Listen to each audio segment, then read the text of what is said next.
Fala galera, esse é o Robot Zoando e hoje a gente está aqui com um vídeo pedido do Alan Costa, que é um vídeo que eu já deveria ter feito há um tempo, que é sobre motores, principalmente voltado aos combates de robôs. Mas eu, nessa vez aqui nesse vídeo, vou falar de uma forma geral de motores elétricos, né? Vale destacar que existem também os motores a combustão, que são os mais utilizados atualmente em carros. Até já teve robôs de combate que usavam motores a combustão, principalmente na arma, mas aqui vai ser só sobre os motores elétricos e vai ser um vídeo focado em dar umas características de cada um e algumas diferenças. A gente não vai pegar modelo específico e se aprofundar em modelos, nem vai também falar assim, esse motor aqui para tal categoria de combate é mais leve, mais pesada, não. A gente vai simplesmente dar uma geral sobre os motores e funcionamento. Depois a gente pode ter vídeos falando sobre os principais motores usados em cada categoria, né, marcas, características deles, modelos e por aí vai. Hoje vamos falar das diferenças. Também queria deixar aqui uma recomendação do vídeo também sobre motores, mas mais especificamente para sumôs de robô, do canal Metal Dogs Robotics. É um canal que vai estar focado aí em sumôs de robô. Então, para expandir esse universo de competição robótica, eu acho muito interessante que surjam mais canais. Eu aqui tendo esse foco principalmente em combate, mas também já falei um pouco de sumô. Eu acho importante que surjam esses canais, né? Isso vai ajudar muito a divulgar os eventos e o esporte como um todo a crescer. Então, fica aqui minha recomendação para que mais canais surjam e o canal Metal Dogs, que eu vou estar deixando aqui na descrição desse vídeo, para você, o vídeo sobre motores deles. Espero que vocês se inscrevam lá e curtam o vídeo dele para apoiar esses tipos de vídeos que ajudam muito as competições. Então vamos lá, sem mais demora, vamos focar aqui, deixa eu tirar aqui da bancada. Vamos focar começando em os mais comuns, que são os motores DC. O que são motores DC? São esses motores que eles basicamente só têm dois fios, dois conectores, e se a gente ligar esses fios na bateria, o motor já vai funcionar, ele vai girar num sentido. Se a gente inverter esse fio, ele vai girar num outro sentido. Então, normalmente os motores DC já vêm acoplados de uma caixa de redução, porque são motores que normalmente eles são bem rápidos, porém com pouca força. Então a caixa de redução vai fazer com que eles ganhem mais força, em compensação vão perder velocidade. Mas basicamente todo motor DC você vai ver, principalmente para competições, vai ser com a redução. Então tá, esse aqui é o motor amarelo, né, bem comum, normalmente eu conheço como motor de caixa de redução amarela. É muito comum, relativamente barato e já dá para brincar. Eu penso em fazer uns robôs de combate com esse aqui, só que a redução dele, as engrenagens são de plástico, então ele é relativamente frágil. Raramente, eu acho que eu nunca vi nenhuma equipe usando, mas eu quero fazer uma brincadeira com ele. Quero testar para ver o que acontece. Então, motor DC com redução. Então, vale a pena também a gente destacar, como eu falei, que a gente vai dar ideia apenas do tipo da característica e não vai se aprofundar para as categorias. Por quê? Por exemplo, esse aqui é um motor DC que dá para usar, por exemplo, na categoria Beetleweight. Ele deve ter uma força suficiente, vou fazer teste, mas eu acredito que ele consiga fazer um Beetleweight andar. Porém, ainda do tipo de motor DC com caixa de redução, para Entweight é muito usado o N20, que eu vou mostrar aqui. Está aqui um N20, aqui eu tenho dois N20s para esse robô Entweight. E note que basicamente é a mesma ideia, um motor e uma redução, no caso redução por engrenagens. A vantagem desse modelo é que a gente consegue ver a redução dentro dele. E aí, você nota que já mudou o tamanho, basicamente o tamanho, peso, mas a ideia é a mesma, um motor com a redução. Nesse caso desse aqui, se eu não me engano, ele tem uma redução que tem uma engrenagem que gira nesse sentido e aí você tem outra que vai girar nesse. Aqui não, todas são no mesmo sentido. Então muda um pouco a redução, mas ainda assim uma redução. E ainda falando de tamanhos, eu tenho aqui esse guerreirinho aqui que já apareceu no canal. Esse é o Pseudos. É um robô da categoria Hobbyweight, 5,5 kg. E aqui a gente tem motores de parafusadeira. Também é um motor DC com a redução, no caso aqui redução planetária. Ou seja, muda o tipo de redução. Eu posso ter um vídeo em breve só sobre redução, mas a ideia continua a mesma. Motor DC, redução. Só a título de comparação, vamos colocar aqui, ó, a diferença do tamanho desse ente com ele. Então não daria para usar esse motor no ente, pelo peso, pelo tamanho, mas continua sendo um motor DC com redução. A gente também tem esse motor aqui, um motor relativamente grande. Novamente, motor DC, redução. Aqui é uma redução um pouco diferente. É uma redução por rosca sem fim, que na verdade ele tem um parafuso e uma engrenagem que vai girando. É uma redução com eficiência relativamente baixa, mas esse é um motor relativamente barato. Ele é muito usado no Sumo, vocês vão ver um pouquinho melhor sobre eles lá no vídeo que eu indiquei. Então, só para dar uma noção de que realmente muda muito os tamanhos, mas a ideia basicamente se mantém a mesma. Motor, redução, motor, redução. A gente pode ter vários tipos de motores e vários tipos de redução, mas continua sendo motor DC. E aqui, um motor muito interessante também, que é um servomotor. Ele pode ser modificado para ser usado em end-weights. E qual é a ideia aqui? A gente também vai ter um motor DC, só que nesse caso ele já tem uma eletrônica dentro dele que permite ele ser controlado pelo receptor de aeromodelo de alto modelo. Você mexe no joystick e essa alavanca aqui mexe de acordo com o que você mandar. Para isso, além do motor, aqui dentro ele tem uma eletrônica e ele tem um potenciômetro que vai indicar se ele já chegou ou não no ângulo que ele deveria. Esse motor aqui, como eu expliquei agora, ele vai ter como principal característica o controle de ângulo. Você manda um sinal, por exemplo, 90 graus, ele vai ficar 90. 0 graus, ele fica aqui. 180 graus, ele vai virar para o outro lado. Claro, tem motores também de 180, 360, 90. Mas o mais comum, se eu não me engano, é o de 180. O que acontece? Esse motor ele pode ser modificado de duas formas. Ou você tira toda a eletrônica dele, o potenciômetro, e liga numa ponte H normal. E aí você vai ter um motor com a redução, que você pode usar no end-weight, por exemplo. Ou você modifica ele mesmo para não depender de outra eletrônica. A própria eletrônica dele não consegue mudar o ângulo dele para um sentido e para o outro. Então você modifica isso de modo que com a própria eletrônica, de acordo com o sinal que você mandar, ele vai girar num sentido ou no outro uma roda, né? Você tira a limitação que ele tem para travar, que ele tem uma trava mecânica também. Faz uma modificação na eletrônica, no caso você vai tirar o potenciômetro e botar dois resistores iguais, ou dá uma forma que o potenciômetro fique travado, e dessa forma, tirando a trava mecânica também, ele vai ficar um servo de rotação contínua, tanto para um lado quanto para o outro, a depender do sinal enviado. Ele aqui está até aberto, até para vocês derem uma noção, aqui ó, o motorzinho, tem um motor aqui DC, a eletrônica que eu falei. Em algum lugar aqui vai ter o potenciômetro, aqui laranja, não sei se dá para ver um potenciômetro.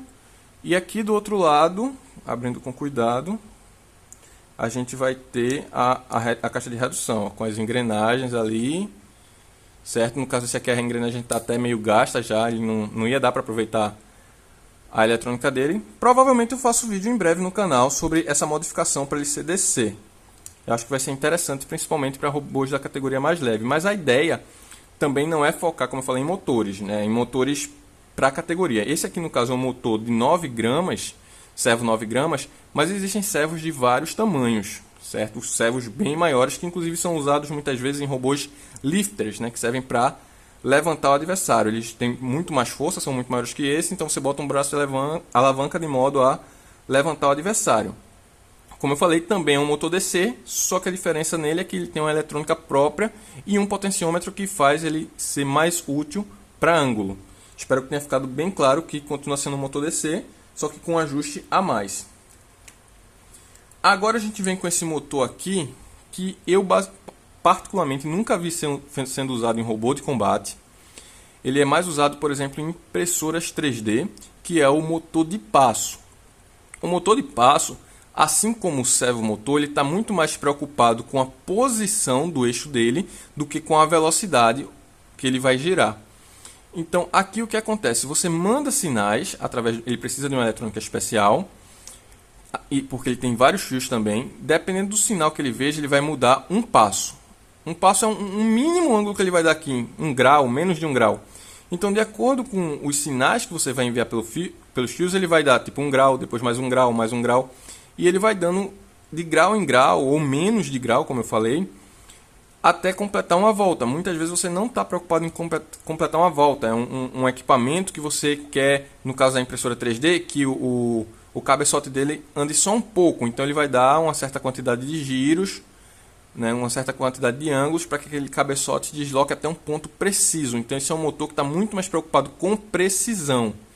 Mas nada impede que alguém, por exemplo, acople uma roda aqui e fique mandando pulsos de modo que ele vá girando continuamente num sentido, ou pulsos para ele girar no outro sentido. É possível usar. Nunca vi, mas é possível usar. Então, como a ideia aqui é falar um pouco de todos os motores elétricos, achei importante citar aqui o nosso motor de passo. Talvez eu até faça, inclusive, um robô com ele também para fazer essa demonstração que é possível, mas não é um dos mais usados, né? Dentro da pergunta sobre falar sobre motores DC, eu fui questionado também sobre falar de qual é o motor que é mais utilizado atualmente. Então, qual vale mais a pena investir? E sem sombra de dúvida, são esses motores aqui, que são os motores brushless. Novamente, existem vários tamanhos, existem várias marcas, vários modelos, e não vai ser a função desse vídeo me aprofundar nessas diferenças de modelo, e sim passar a ideia principal do motor. O motor brushless, a diferença dele, como o nome dele diz, é que ele não tem escova. No caso dos motores DC, o giro deles, eles dependem de escovas, que são como se fossem peças que ficam no eixo elétrico dele, né? O eixo que vai ter contato elétrico, e essas escovas é que fazem ele ficar girando continuamente num sentido ou no outro. E como tem um atrito entre a escova e o comutador, essas escovas vão se gastando com o tempo. Então, no caso desse motor, ele não tem as escovas. O que acontece aqui é que ele tem bobinas que ficam fixas, no caso desse aqui, e os ímãs externos que vão ser repelidos pela bobina de acordo com o sinal que vai chegar nesses 3 fios. Note que no motor de passo, dependendo do motor de passo, você tem motor de passo com 4 fios, com 5 fios. Aqui são 3 fios. Mas a ideia é similar ao motor de passo.